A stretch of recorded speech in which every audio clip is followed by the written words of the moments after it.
करे आराधना करे वो अच्छा है कितना भला है वो छुटकारा पाए हमेशा हमेशा छुटकारा पाए हमेशा वो छुटकारा पाए हमेशा हमेशा छुटकारा पाए हमेशा और मांगोगे तो तुम्हें मिलेगा ढूंढोगे तो तुम पाओगे मांगोगे तो तुम्हें मिलेगा ढूंढोगे तो तुम पाओगे कर जाओगे ईश्वर की आशीषें पाए तुमसे अभी कर जाओगे ईश्वर की आशीषें पाए तुमसे अभी जो प्रार्थना करे आराधना करे वो अच्छा है कितना भला है वो प्रार्थना करे आराधना करे वो अच्छा है कितना भला है वो छुटकारा पाए हमेशा हमेशा छुटकारा पाए हमेशा वो छुटकारा पाए हमेशा हमेशा छुटकारा पाए हमेशा हाँ प्रभु तुझसे हम मांगते हैं वो आशा के समय तेरी आत्मा छूने पाए हमें नया काम करने पाए यीशु तेरी आराधना करते हम तेरी आराधना करते हम और धन्यवाद हो धन्यवाद हो धन्यवाद हो तेरा धन्यवाद हो धन्यवाद हो मैं हूँ तेरा आज के दिन मैं हूँ तेरा यीशु आज के दिन मैं हूँ तेरा आज के दिन मुझे मास्टर ये दिन और आज का ये दिन यहोवा ने बनाया है तो आओ मिलकर हम खुशियाँ मनाए आओ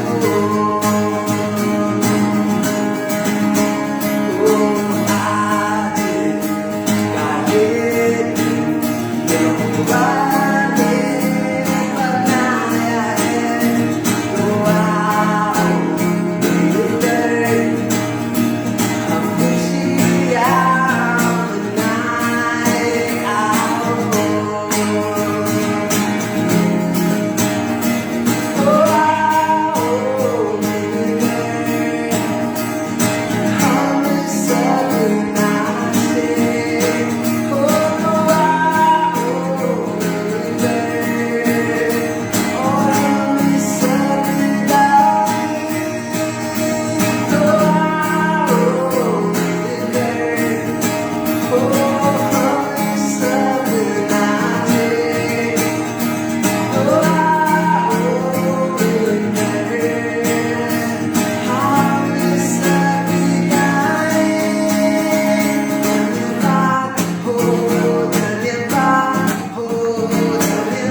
पूरी करके पाऊँ इनाम प्रभु ऐसा हो वरदान धन्यवाद धन्यवाद के साथ स्तुति गाऊंगा है यीशु मेरे खुदा उपकार तेरे बेशुमार कोटि कोटि स्तुति धन्यवाद को धन्यवाद के साथ स्तुति गाऊंगा है यीशु मेरे खुदा उपकार तेरे बेशुमार कोटि कोटि स्तुति धन्यवाद। हाँ परमेश्वर, हमें सारा आदर देते हैं परमेश्वर, सारी महिमा हम तेरे नाम को देते हैं। तू ही योग्य है। धन्यवाद हरे तेरे उपकारों के लिए, तेरे भलाई के लिए परमेश्वर, तेरी भलाई हमारे जीवन में अनेक है परमेश्वर। धन्यवाद धन्यवाद जो तू कुछ हमारे जीवन में कर रहा है उसके लिए परमेश्वर। परमेश्वर तेरी सारा काम हमारे लिए भलाई के लिए परमेश्वर, हमारे हानि के लिए नहीं परमेश्वर। धन्यवाद सब बातों के लिए परमेश्वर, सब कुछ तेरे हाथ में सौंप देते हैं। धन्यवाद हमारे आराधना में उपस्थित होने के लिए परमेश्वर। धन्यवाद हमसे बोलने और बातचीत करने के लिए, हमें छूने के लिए परमेश्वर। हमसे बात कर परमेश्वर, जब हम वचन से सुनते हैं परमेश्वर, हम तेरी आत्मा हमसे बोलने पाए परमेश्वर। धन्यवाद सब बातों के लिए, यीशु मसीह के नाम से मांगते हैं, आमीन। आगे के समय में सिस्टर फिलिस को देना चाहूँगा और वो वचन से बात करेंगे।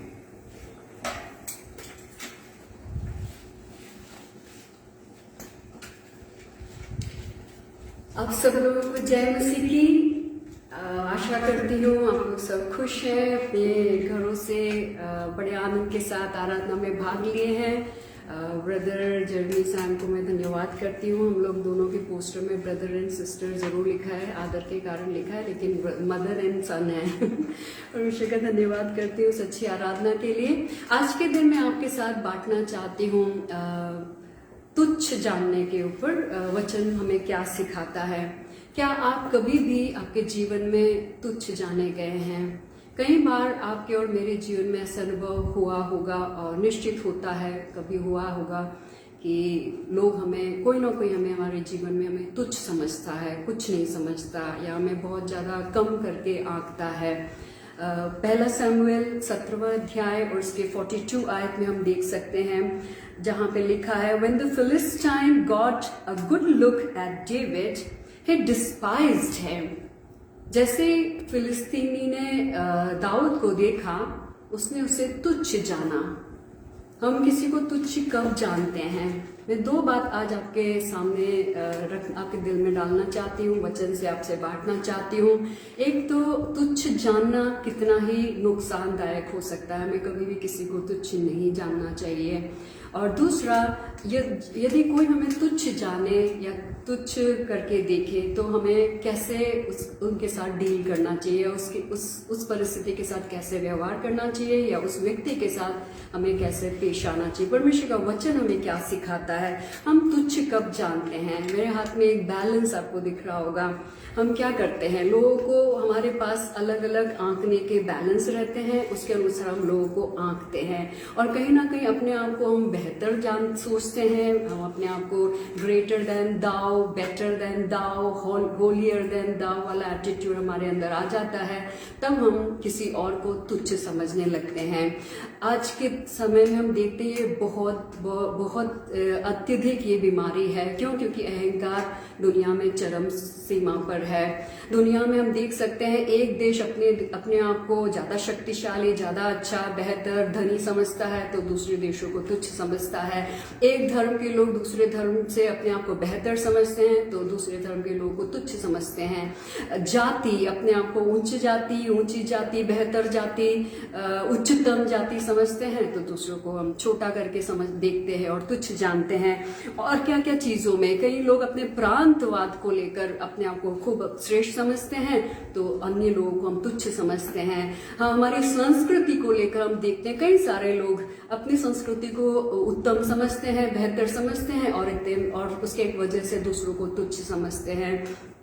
और इस प्रकार से कई सारी बातें हो सकती है। कलीसिया के अंदर हमारी कलीसिया ज्यादा बड़ी है, हमारी कलीसिया अति पवित्र है, हमारी कलीसिया में ये होता है वो होता है। कई बार परंपराओं को लेकर, कई बार हमारी कलीसिया सबसे पुरानी है, कई सारी बातें, या मैं ज्यादा पवित्र, ज्यादा अच्छी, कई सारी बातें। लेकिन कलीसिया के अंदर भी हम देखते हैं, हम अपने आप को जब भी हम अपने आप को दूसरों से बेहतर जानने की देखने की कोशिश करते हैं हम दूसरों को तुच्छ समझते हैं, जो कि परमेश्वर का वचन हमें कहता है कि हम औरों को अपने से बेहतर जाने। दुनिया में हम देखते हैं position, power, titles, money, influence, qualification, and then हम किन को, कितने बड़े लोगों को हम पहचानते हैं, कितने इन्फ्लुएंशियल एंड रिच हमारे फ्रेंड्स हैं, कौन से क्लास से हम ट्रैवल करते हैं, कौन सा ब्रांड का कपड़ा हम यूज करते हैं, हम कितने देशों में हम जा चुके हैं, हम किस प्रकार की कौन सी बड़ी पॉश कॉलोनी में हम रहते हैं। कई प्रकार की बातें हम लोगों के अंदर है। सैलरी कितनी बड़ी है, बैंक अकाउंट कितना बड़ा है, जमीन जायदाद कितने बड़े हैं। किसी के पास ये कुछ नहीं होता तो वो लोग अपने खानदान को लेकर खूब ज्यादा अपने आप को बड़े समझते हैं और दूसरों को तुच्छ समझते हैं। कई लोग अपनी 10 पीढ़ी पहले कुछ हुआ करते थे या कुछ थे तो उसको लेकर जमीन जायदाद, कई सारी बातें हम लोग के जीवन में जिसमें हम अपने आप को सोचते हैं हम अच्छे हैं और वही समय होता है हम कई बार दूसरों को हम तुच्छ समझते हैं। किसी बात में प्रभु ने हमें दी हुई खूबियां हैं, उपलब्धियां हैं, स्किल्स हैं, टैलेंट्स हैं, उसमें गर्व महसूस होना, परमेश्वर के प्रति आभारी होना, धन्यवाद देना, उसमें वो जरूरी है, उसमें कोई बुराई नहीं है। लेकिन जिस पल हम किसी और बहन और भाई को या किसी और व्यक्ति को हम जब नीचा करके, कम करके आंकते हैं और उन्हें तुच्छ समझते हैं तब वो बहुत डेंजरस है। हम वचन में देख सकते हैं, नीति वचन 11:12 कहता है, He who is devoid of wisdom despises his neighbor। जिसको बुद्धि की कमी है, जिसके पास बुद्धि नहीं है, बुद्धिहीन है, वो अपने नेबर को, अपने पड़ोसी को तुच्छ समझता है। पड़ोसी की परिभाषा यीशु मसीह ने हमें बहुत अच्छे से सिखाई है। अपने आप को छोड़कर दूसरा कोई भी व्यक्ति हमारे लिए पड़ोसी है। हमारे घर में हमारे पति और पत्नी हमारे पड़ोसी है, हमारे बच्चे हमारे पड़ोसी है, हमारे अगल बगल में रहने वाले हमारे पड़ोसी है, कलीसिया में हमारे बगल में जो बैठते हो पड़ोसी है। हम ट्रेन में यात्रा कर रहे हैं, वहां पे कोई भी हमारे साथ जो हमारे यात्रीगण हमारे संग में रहते हैं पैसेंजर्स, वो पड़ोसी है। यीशु मसीह ने तो हमें ऐसी ही परिभाषा सिखाई है। तो हमें किसी को भी तुच्छ नहीं समझना। जो दूसरों को जो तुच्छ जानता है, बाइबल सिखाती है, वो बुद्धिहीन है। नीति वचन 14:21 में लिखा है, He who despises his neighbor's sins, जो अपने नेबर को तुच्छ समझता है वो पाप करता है। और आप सोचो पाप करके हम कैसे आशीषित हो सकते हैं? कभी भी नहीं, कदापि नहीं। नीति वचन 13:13 कहता है, He who despises the word will be destroyed। जो परमेश्वर के वचन को तुच्छ समझता है, उसको अहमियत नहीं देता, वो नाश हो जाएगा।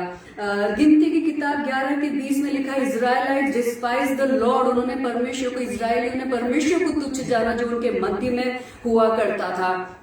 और आपको पता है वो लोग कैसे विनाश की ओर बढ़े।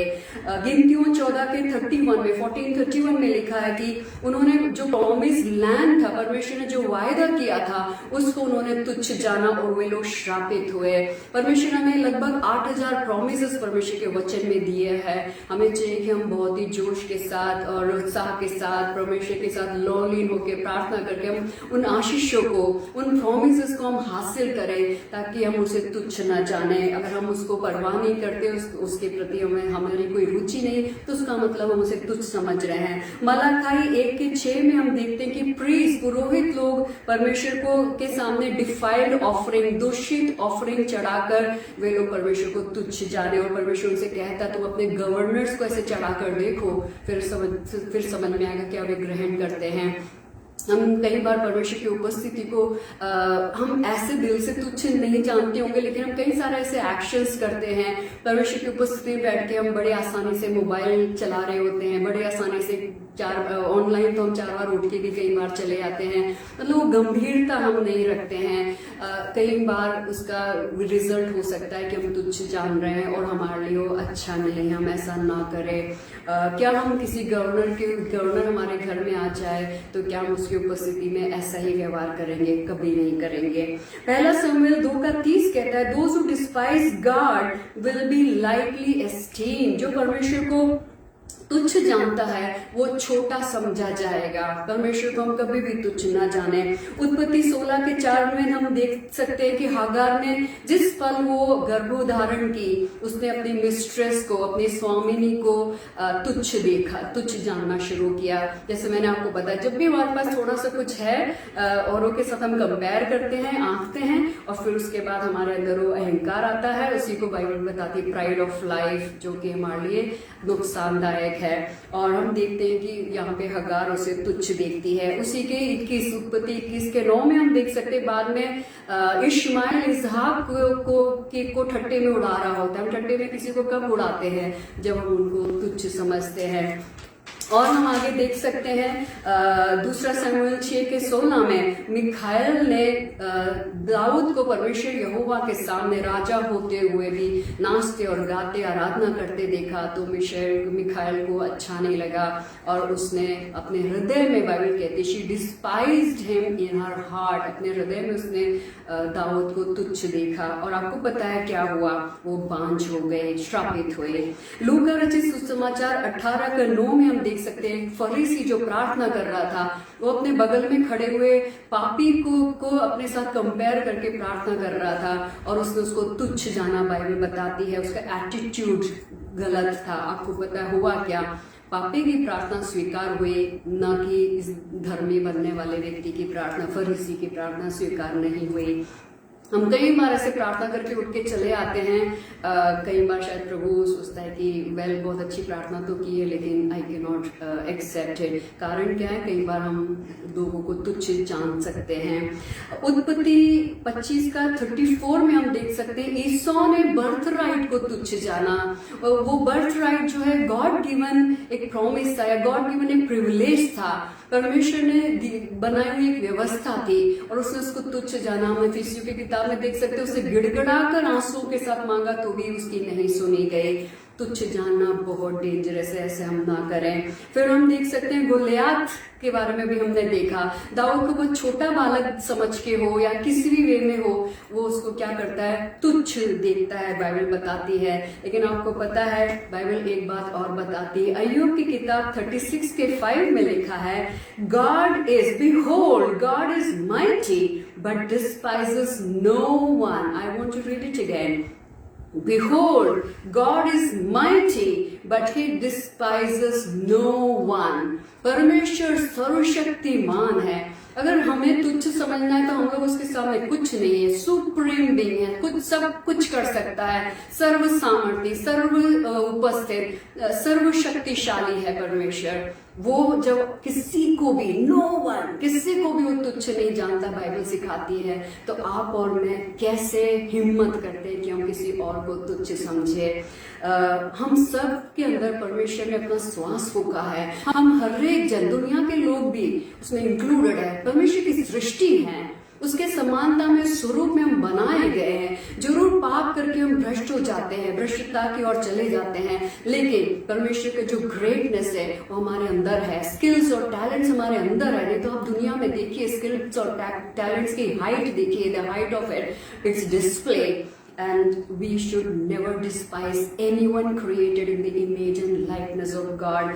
मत्ती रचित सुसमाचार 18:10 हमें सिखाता है कि इनमें परमेश्वर यीशु मसीह वहां चिताता है that do not despise any of these little ones. इनमें से किसी एक छोटे से छोटे बालक को भी, किसी भी एक छोटे से छोटे व्यक्ति को भी तुच्छ नहीं जानना। और आप वचन से कम 25-30 आयतें मैंने जब स्टडी की तो पाया तुच्छ जानने से क्या उसका रिजल्ट निकला। तुच्छ जानना कितना डेंजरस हो सकता है। और कई बार हम दैनिक जीवन में जब लोगों से व्यवहार करते हैं, कुछ भी चीज हमें ऐसा लगता है हमसे थोड़ा कमजोर है, थोड़ा सा छोटा है, पैसे में कम है, आर्थिक रीति से कमजोर है, पढ़ाई लिखाई में शायद कम है। कुछ लोगों को अपने एजुकेशनल क्वालिफिकेशन को लेकर ग्रेटनेस फील होता है, किसी को उनके स्किल्स और टैलेंट्स को लेकर ग्रेटनेस फील होता है। कुछ लोग अपने कई सारे बातों को, जीवन में उपलब्धियों को लेकर अपने आप को बड़ा समझते हैं। कुछ लोग अपने धन दौलत के कारण अपने आप को बड़ा समझते हैं, और जब हम अपने आप को बड़ा समझते हैं तो निश्चित हम दूसरे किसी और को तुच्छ समझते हैं। आपको पता है डिक्शनरी क्या सिखाती है तुच्छ जानने की परिभाषा, या despise. It says the feeling और एटीट्यूड, फीलिंग इवन भावना भी, feeling or attitude of regarding someone or something as inferior। किसी को भी inferior करके एटीट्यूड दिखाना, उन्हें रिगार्ड करना, ऐसे उनसे व्यवहार करना, और नहीं तो ऐसी भावना रखना, वो है डिस्पाइस करना। और किसी को डिस्पाइस करना, मैंने आपको बताया, हमारे लिए बिल्कुल अच्छा नहीं है। हमारे जीवन में वो श्राप ला सकता है, वो पाप है, बाइबल हमें सिखाती है। आगे हम देखेंगे कि किस प्रकार से गोलियात ने, क्या वजह थी कि गोलियात ने दाऊद को तुच्छ समझा। यंग था, छोटा सा लड़का, यंग बॉय, और फिर वहां पे वो व्यक्ति कौन था, ग्रोन अप, इसलिए शायद तुच्छ जाना होगा। इनएक्सपीरियंस्ड, अनुभवी नहीं था, और वहां उसके सामने जो गोलियात खड़ा था वो वेल ट्रेन्ड था या टू सीनियर था। अनट्रेन्ड था दाऊद, और दूसरा वाला हाईली ट्रेन्ड था। वेपनलेस था दाऊद, और वहां पे हम गोलियात को देखते हैं, उसके पास ओल्ड टूल था या उसका खुद का वेपन था जो कि स्लिंग था, गुलेल का इस्तेमाल करता था। गोलियात इतना ह्यूज और बड़ा सा दानव जैसा साइज का नहीं था, छोटा सा बालक था।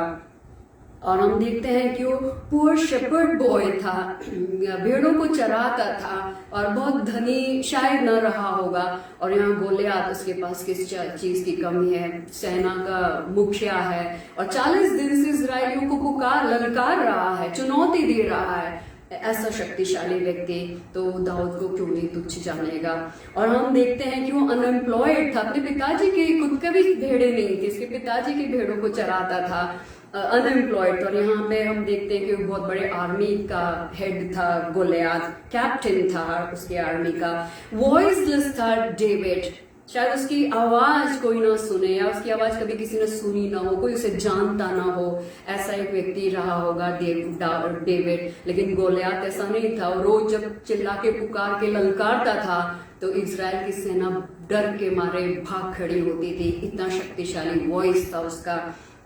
अननोन था, हम उसके अनुभव से देख सकते हैं। जब उसको अभिषेक करना था, पिताजी ने एक के बाद एक सारे पुत्रों को लाइन से खड़ा कर दिया और बोला, फिर उसको भविष्यद्वक्ता को पूछना पड़ा कि अब और नहीं है क्या? हाँ, एक और है करके उस दाऊद को बुलाया गया। शायद इनसिग्निफिकेंट था, अपने खुद के घर में ही बहुत उसकी वैल्यू शायद नहीं रही होगी, लेकिन यहोवा की दृष्टि में अनमोल था। और हमें पता है कहानी का अंत कैसे हुआ।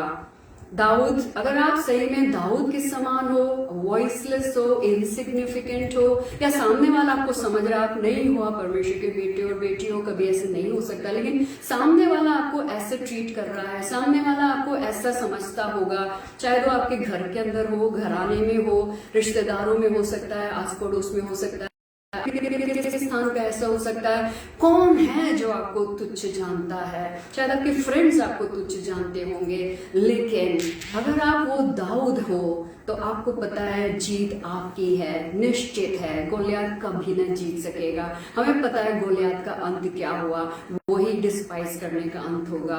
अगर हम तुच्छ जानेंगे तो इसी प्रकार से हम नाश हो जाएंगे, जैसा गोलियात का एंड हुआ था। हम देख सकते हैं कि कौन सी रणनीति को दाऊद ने इस्तेमाल किया। अगर हम तुच्छ जाने चाहते हैं तो हमें क्या रणनीति इस्तेमाल करनी चाहिए।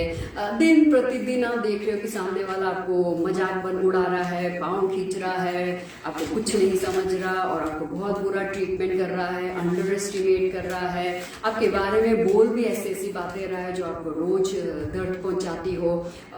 कुल मिला के आप तुच्छ जाने जा रहे हो, किसी की दृष्टि में आप तुच्छ जाने जा रहे हो और वो व्यक्ति अपने आप को बहुत अति श्रेष्ठ समझता हो।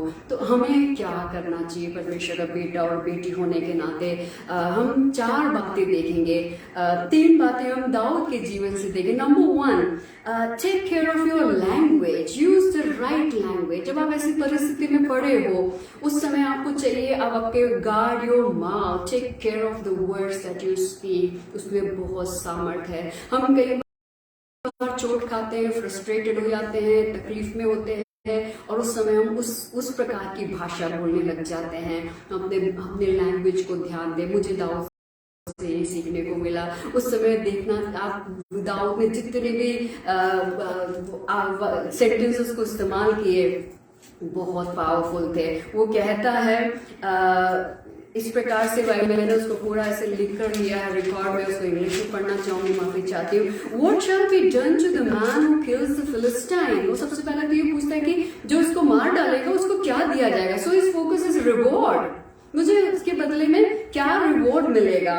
The Lord who delivered me from the paw of the lion and bear, He will deliver me from the hand of the Philistine। अब वो अपनी पुरानी गवाही को भी कह रहा है, जिस परमेश्वर ने मुझे शेर के पंजे से छुड़ाया और बेर से छुड़ाया, भालू के पंजे से मुझे छुड़ाया, वही परमेश्वर मुझे इसके हाथ से भी छुड़ाएगा। वो अपनी पुरानी विजय की गवाहियों को देता है। हम जब एक बहुत बड़ी तकलीफ से होकर जाते हैं और जब उससे छुटकारा मिलता है बहुत खुश हो जाते हैं, नाचते हैं, गाते हैं, hallelujah, praise the Lord church में करते हैं और फिर उसके बाद हम भूल जाते हैं। हम उसके किसी भी उपकारों को भूलने वाले ना बने।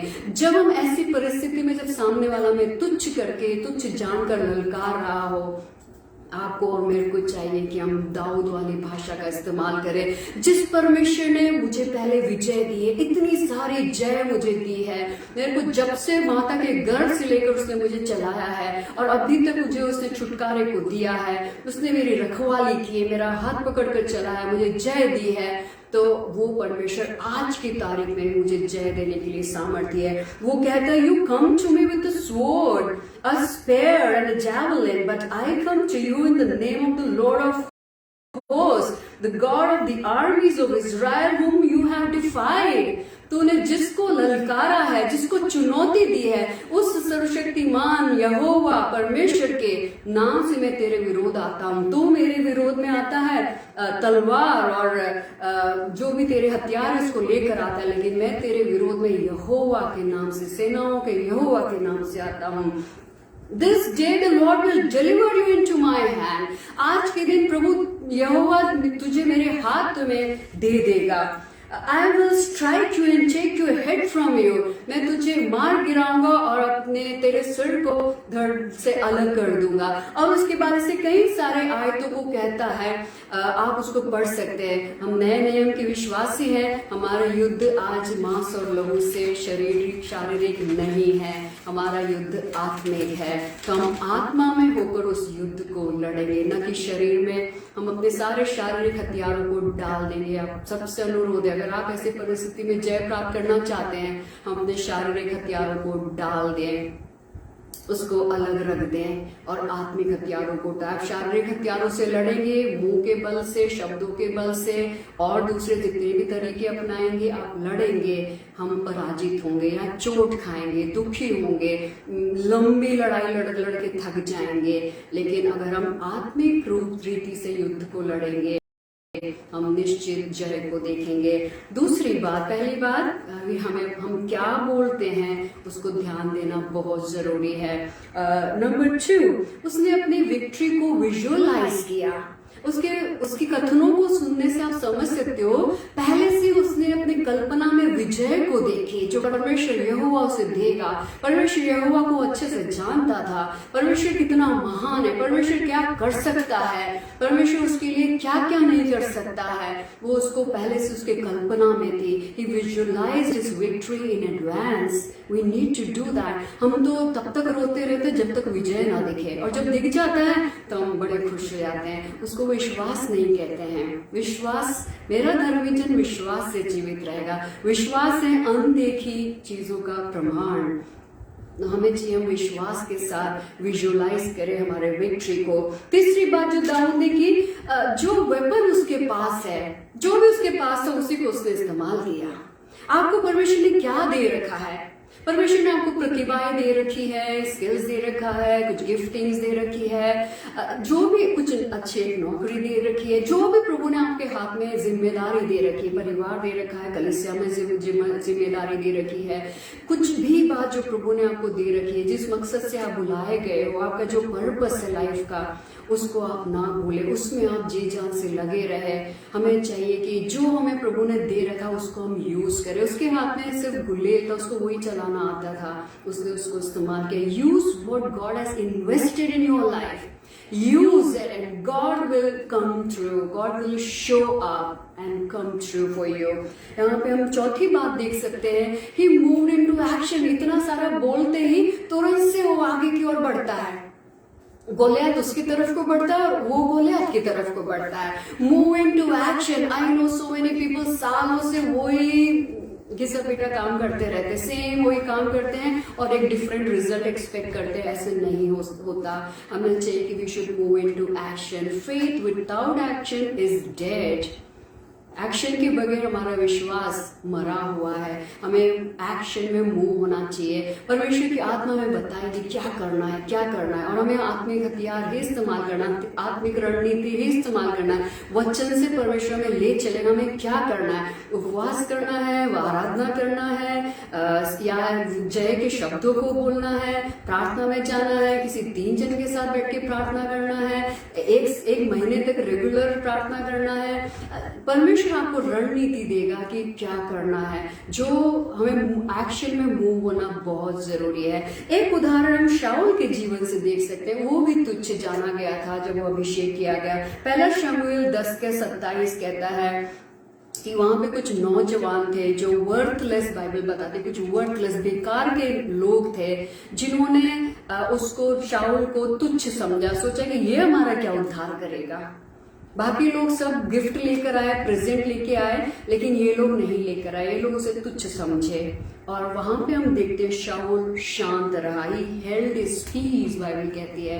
आपको पता है जब सामने वाला आपको तुच्छ समझ रहा हो, चाहे वो महीनों से, सालों से, और आपको कुछ नहीं समझता, आप परमेश्वर के पास जो है, परमेश्वर के पास जाएं और शांत रहे। पर God will vindicate you. This is the message I want to give you today.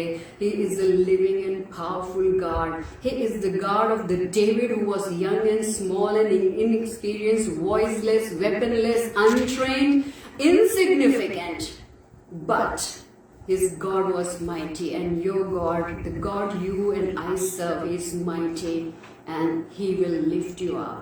If you humble yourself under the mighty hand of God, he will lift you up, the Bible says. अगर हम परमेश्वर के हाथों में अपने आप को नम्र करेंगे, वो हमें शिरोमणि बनाएगा, हमें ऊंचा उठाएगा, हमें इस प्रकार से तुच्छ जानने वाली परिस्थिति से छुटकारा देगा।